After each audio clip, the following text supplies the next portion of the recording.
Hello, and welcome to the Gestalt IT Rundown, where each week we get together to run down a little bit of the news with a little added snarkiness as well. I am your Quantum Realm co-host, Mr. Tom Hollingsworth, and joining me, as always, is my out-of-this-world co-host, Mr. Stephen Foskett. Stephen, how are you today? Well, it's good to be here. I think all of us in the U.S. are still reeling from the election. Oh, that's right. We are very excited that there's some interesting news going on outside of technology, of course, but this is a show about technology news, and we're going to dive right into some of it today with a little segment that we like to call News or Nah. These are some stories that were interesting, but we don't know if they require a whole lot of discussion. So we're going to pose that to one another and see if it's newsworthy or newsworthy. We're going to start off with some news about Amazon. They have put out a bigger, better GPU instance this week.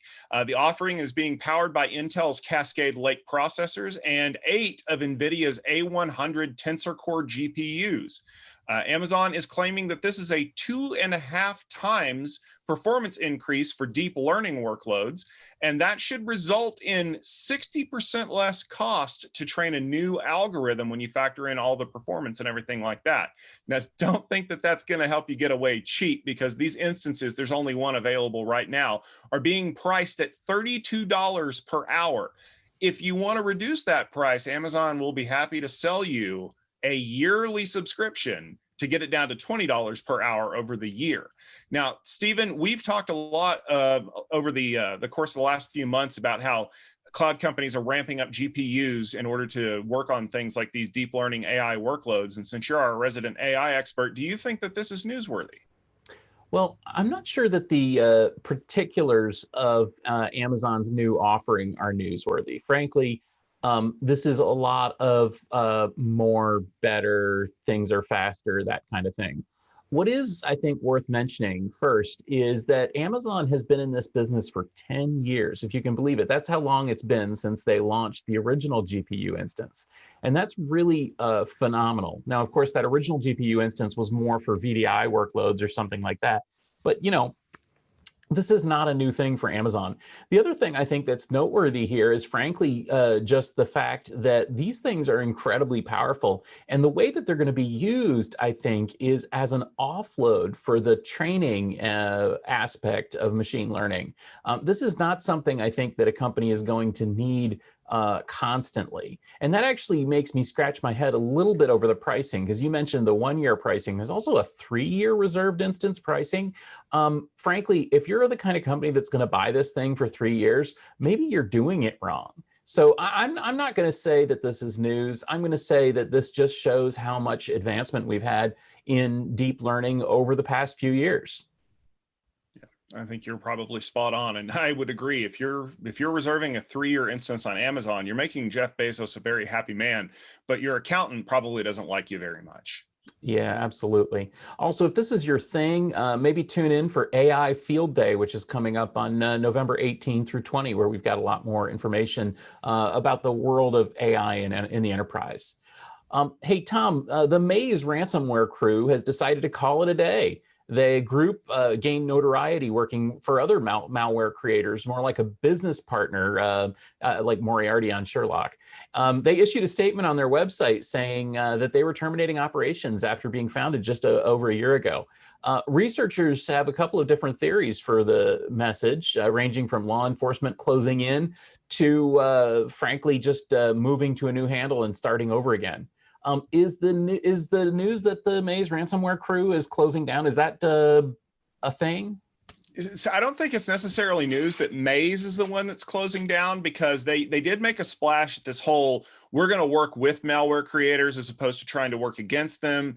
Everyone gets a bigger slice of the pie. I think it's more news about the fact that they were able to put out a statement that they were leaving, as opposed to seeing your name show up on a police blotter somewhere, which is usually what happens to these big crews.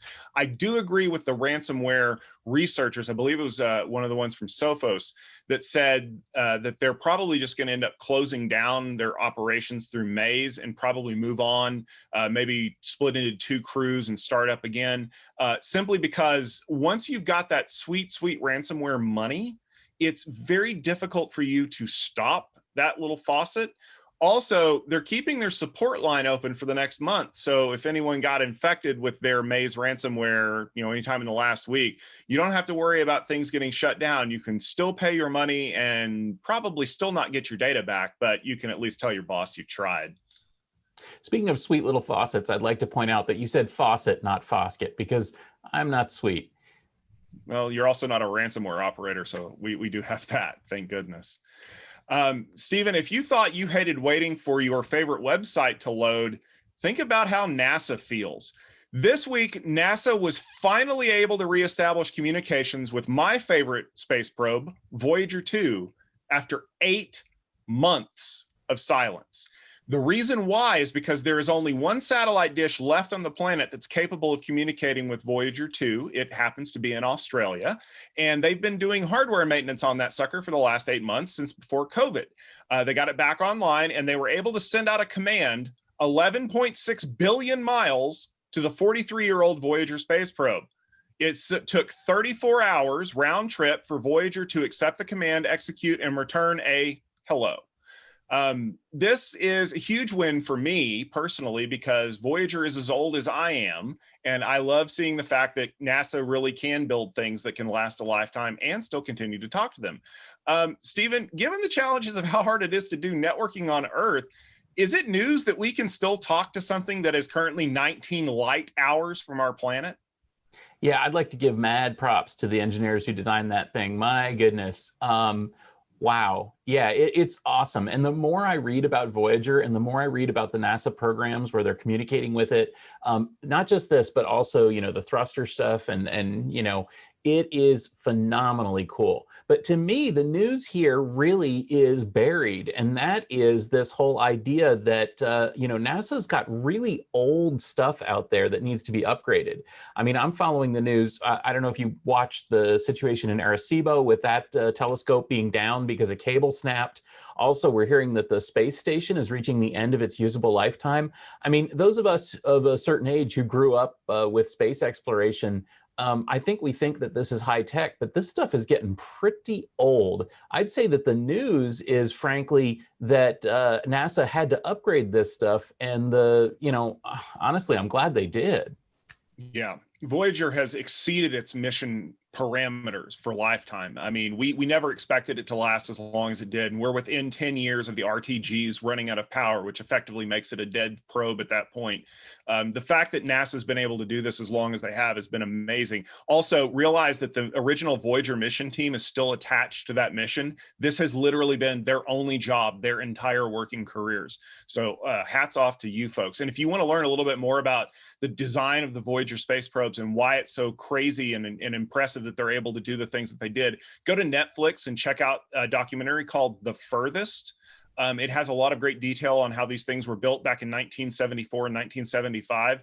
I just wish I could get my refrigerator to be this awesome. Yep. And I'd like to also point out that this is not the Voyager probe from Star Trek The Motion Picture. That one has been already infected by aliens.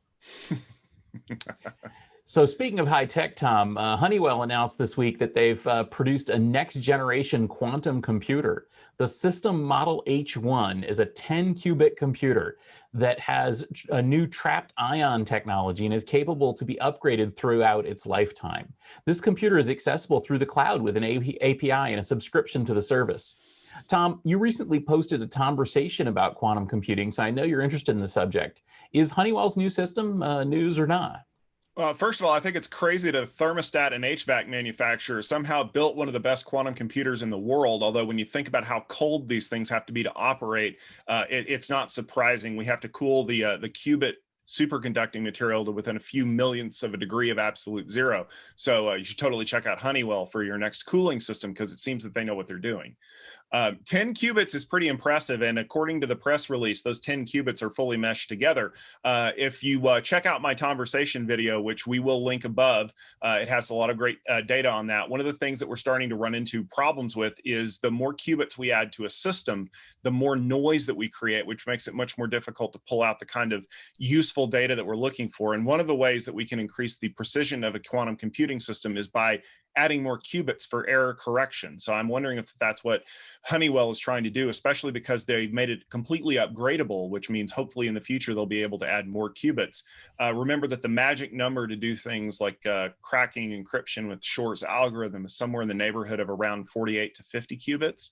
So we're not there yet, but it's still pretty impressive. And I'm sure that if you want to pay the money to access it, you could do some pretty impressive things with a 10 qubit quantum computer. Yeah, I'm actually really enjoying too this aspect of having these things be on the web. I know IBM did that as well, and having them be accessible through API so that people can learn quantum programming. Because frankly, I'm still not sure that it really is working, but or that it's really going to be practical. But if it is, this is the next wave. So moving on, Tom, to the main stories today, let's start with, frankly, a major story here. We've always wondered if what Edward Snowden said about the NSA held water, and now we have confirmation. In a previously undisclosed statement to Congress, Juniper Networks, which is a company familiar to our audiences, said that in 2015, the NSA encouraged them to use a weak elliptical curve encryption technology in their routers. The hole in the dual EC protocol was found about a year later and disclosed to the security community. But Juniper's statement to Ron Wyden's staff in 2018 mentioned that a foreign government had found the hole and used it to compromise hardware. The NSA isn't commenting, and neither is Juniper. But Tom, why are weak keys so bad, and how could this have been prevented? Wow, this was a bombshell when I read the news article, because quite frankly, when we remember back in 2013 when Edward Snowden disclosed that the NSA and other government entities were purposefully creating weak encryption systems and backdoors into routers, we're like, oh my God, how could you do that? That's some deep state, enemy of the state type stuff. And just 2 years later, a major manufacturer implemented a known, well, at the time, not, but later found to be a known weak encryption key. So basically what happened was the NSA wanted them to use this dual EC technology because the NSA basically had created a way to brute force the keys quickly in order to be able to reverse them. That's essentially what a backdoor is. And it would have worked, except they weren't the only ones that knew about it. And that's what Juniper was disclosing to Congress, to Senator Ron Wyden's staff, is that just 3 years after this was implemented, a foreign government figured it out, reversed it, and was able to do the exact same thing in reverse. And that's why it's dangerous to include reversible or weak encryption on devices that you sell, because obviously you couldn't do that if you were going to sell it just to one market. I don't know if you guys remember all the way back in the early or the late 90s and early 2000s, but there was a version of Windows 2000 that had weaker encryption that was only available for sale outside of the US because we weren't allowed to export strong encryption at the time, which was anything more than 64 bits. But basically what happened, and nobody will disclose who was the one who reversed it, but the security community's money is on the Chinese right now. Now they have a way to backdoor routers, and that's not good. And the fact that we didn't know about it in 2015, we didn't know about it in 2018. The only reason we found out about it is because it was disclosed in a congressional report in July that was referenced in a footnote somewhere, tells you how badly they want to bury this story. But we have to talk about it, because if major manufacturers can be encouraged by the US federal government to purposefully weaken security encryption so that they can spy on other nations, we're going to find ourselves getting locked out of a bunch of bidding processes pretty quick. And quite honestly, does that make us any better than the people that we have been railing against for the last few years for doing the exact same thing? Yeah, this is really the challenge, I think, in my opinion, for a lot of these arguments where people are saying, oh, well, there should be a master key, or there should be some way, only the government can have the master key. Well, that's not gonna work. Like you said, there was no indication that this was hackable, but it was hacked. So if we do implement any kind of master key or golden key or something to let people bypass encryption, it is inevitable. In fact, it is going to instantly happen that other nation states are going to crack into those systems as well.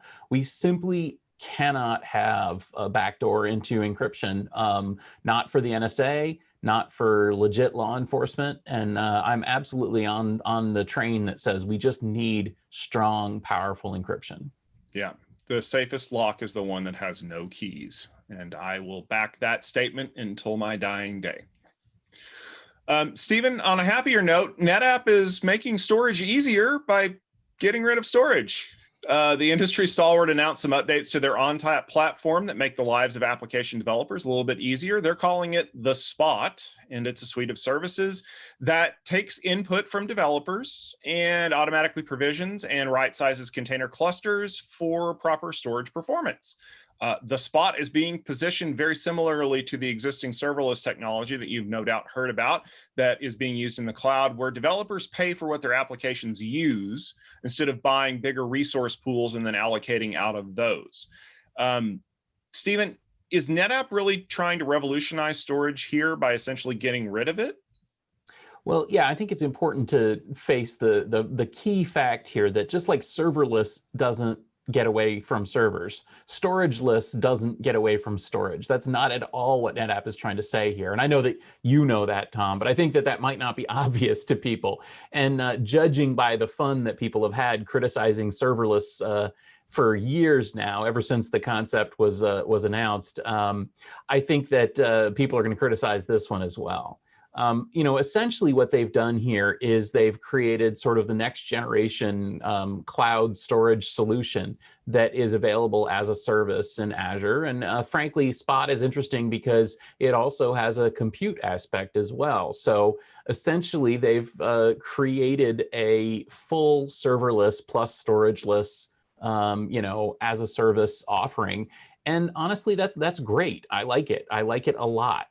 My challenge with this product is frankly not anything technical, but more in terms of marketing and positioning. And my question would simply be: is someone going to buy serverless or whatever storageless is? Is someone going to buy that from NetApp? The answer is no. Nobody would buy that from NetApp.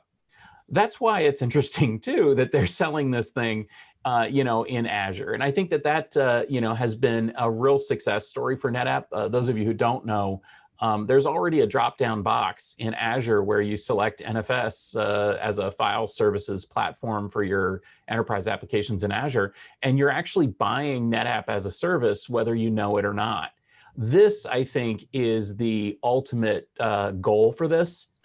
And frankly, we could be looking at a whole new NetApp launching here if it works. But I just don't see NetApp as a, inherently a credible voice in serverless or storageless, as a service. I see that this is NetApp moving into a new market, and hopefully they'll be able to play in that new market. But I'm really not sold yet, but I really like the direction. Yeah, this is an industry stalwart, like we said, kind of trying to keep with the times. And the fact that they're branding it as part of their ONTAP platform, what they're hoping, I guess, is that existing ONTAP customers will consider consuming the new service alongside the old one, maybe as a data migration path or something like that, and continuing that kind of, oh man, I hate to say it, but lock in. I hope it pays off for them. But yeah, I really think that it's not as much aimed at NetApp customers at all. I think that what we're going to see is this is a real net new product if it works. If it doesn't work, well, then it doesn't work and nobody cares. So moving on to another story here, Tom. If people are running an Oracle WebLogic server, then they're going to want to patch it. A new CVE has been released with a 9.8 out of 10 rating, and the higher number is not a good one. It basically abuses a vulnerability in the company's database software and is said to be low in complexity and doesn't require user interaction, which means that it's easy and can be automated. Sans honeypots have already started seeing automated scans probing for the vulnerability, all while Oracle is pushing a patch out to people who are trying to figure out how to install it without creating more chaos. Tom, is this a huge problem? Should we hope that these servers are protected somehow? yeah, they're web servers running Java, facing the internet, and it's Oracle. And so, yeah, this is about as bad as it can be. First of all, Oracle pushed an out-of-band patch, I believe, late Monday or early Tuesday, which is odd for them because they don't like pushing software patches. And part of that reason is because every Oracle system on the planet is about as fragile as paper mache that's on fire.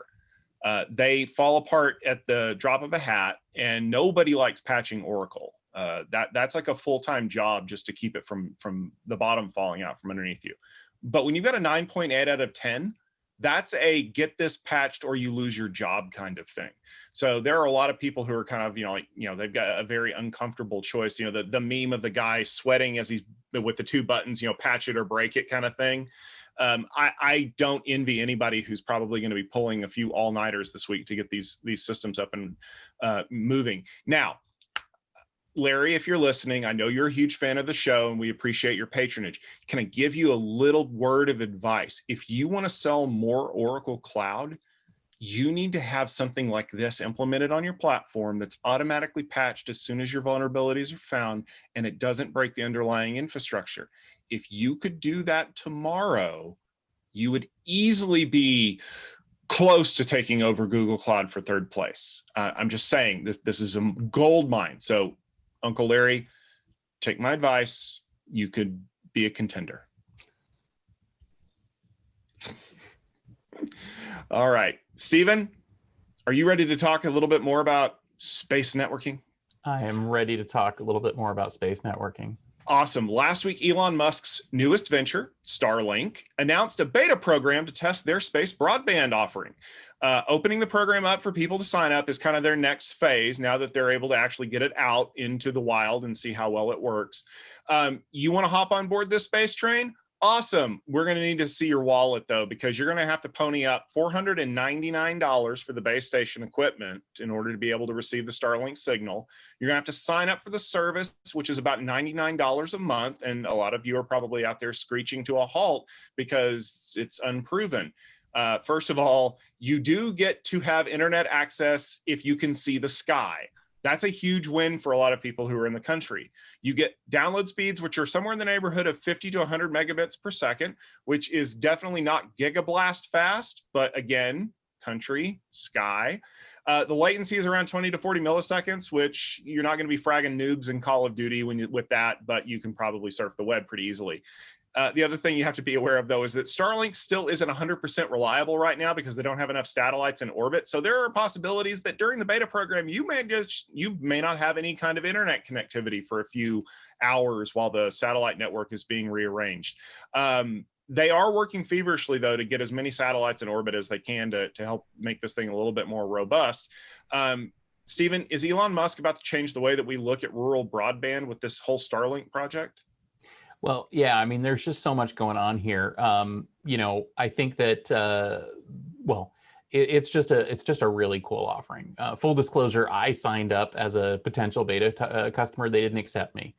And if they had, I couldn't talk about it because the beta was, rule number one of Starlink beta was you can't talk about Starlink beta. They didn't. Anyway, the funny thing too is the beta program was officially called the Better Than Nothing program. No kidding. So it is better than nothing. In fact, it's way better than nothing. I think that so far what we're seeing in terms of some of the reports and numbers and so on that we're seeing from this latest round of open beta testing is really encouraging. For comparison, what people are getting in the woods in Idaho is better than what I get at my house, thanks to networking connectivity giant Spectrum Communications. So they're actually getting better throughput, but not as good latency as cable modems. And that's frankly really, really encouraging. Also, another story that we saw last week was that, they're putting this forward to get, rural broadband dollars from the federal government. I think they're going to get it. I think they're going to deserve it. And I'm pretty excited with what they're doing here with this service. You're absolutely right that they're going to be getting the rural broadband funding. I mean, that's Elon Musk's bread and butter right now. And let's be fair, I've already had 3 of my friends who have been moving out to the country call me about whether or not they think Starlink is something they should look into. And when they quoted me what it was going to cost to have a cable modem or DSL run out to their location, I told them at the worst, You can try it for a few months and see if it's worthy. But remember that this isn't Elon's end game. His end game is to have a completely autonomous network for his autonomous Teslas so that he doesn't have to rely on anybody else. And if the way that things are looking with the beta test for Starlink right now is what's going to look like in maybe 2 years with faster speeds and better coverage, I have no doubt in my mind that the latency issues will go down a little bit, but an autonomous vehicle doesn't really need that much latency when it's backhauling data. And I think you're going to see a lot of people that are going to jump to Starlink where, like you said, they're getting better speeds in the middle of nowhere compared to getting crappy speeds in civilization. Yeah, this is, to me, this is a real iPhone moment. Remember when Steve Jobs held up the crummy cell phones and said, everyone hates these things, and then introduced the iPhone? Starlink, to me, is an iPhone moment in telecom. Everyone hates their broadband provider. Their broadband providers are awful. They charge a lot. They have bad service, et cetera, et cetera, et cetera. It goes on. And they're offering, they're planning on offering a really, really robust alternative that would be available to anyone, anywhere. I actually disagree with you in terms of what Elon Musk's end game is here, Tom. My opinion is actually formed by some of the space folks that I read. I'm going to give a shout out to Casey Hanmer and also the folks at the Liftoff podcast. I believe that Elon Musk's goal with Starlink is nothing less than funding his trip to Mars. In other words, they have found a wonderful application for low Earth orbit satellites that they can use to make a huge pile of money. And then they can reinvest that huge pile of money into the spaceport in Boca Chica that's building these, spaceships to go to Mars. And I believe that that's what's going on here, that they're planning on using this thing as a cash cow to go to Mars. But of course, with that said, I think it's also very, very important to recognize that once again, Elon Musk has picked a business that is subsidized by the United States government. I mean, it was important to recognize that, that was true of battery electric vehicles. It was true of the batteries themselves and the, fixed power solar systems, as well as, broadband, rural broadband. Can't argue with the guy's logic. I mean, if the federal government's going to give you $1 billion, you might as well take it. Yeah, exactly. The only time will tell to see if Elon Musk will be the king of autonomous vehicles, the king of government funding, or possibly the king of Mars. The king of Mars, absolutely. Yeah, well, I don't think he's going to stop until he sees the red planet for himself.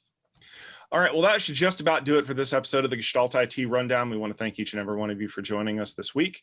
Remember that if you want to check us out on a podcast format, we do have that. If you want to search for Gestalt IT Rundown in your favorite podcast application of choice, you can pull the feed down and listen to us on your run or perhaps your morning drive in your non-autonomous vehicle for the time being. We will be publishing our videos at 12:30 Eastern Time every Wednesday on YouTube and on Facebook.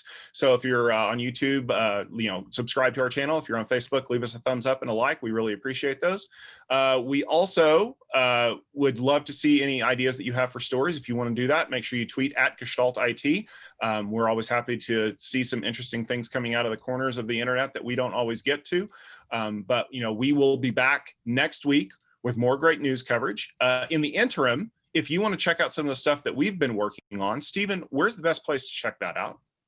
Well, actually, you know what? Given the subject matter of this episode, I'm going to say go over to utilizing-ai.com or follow utilizing_AI on Twitter, where you'll find my weekly podcast on enterprise applications for AI technology. I'm pretty proud of it. I think we've been doing a good job. I think we've been having a lot of fun there as well in talking about how AI is being used for productive purposes. And really, it kind of forms a foundation for this upcoming AI Field Day that I mentioned.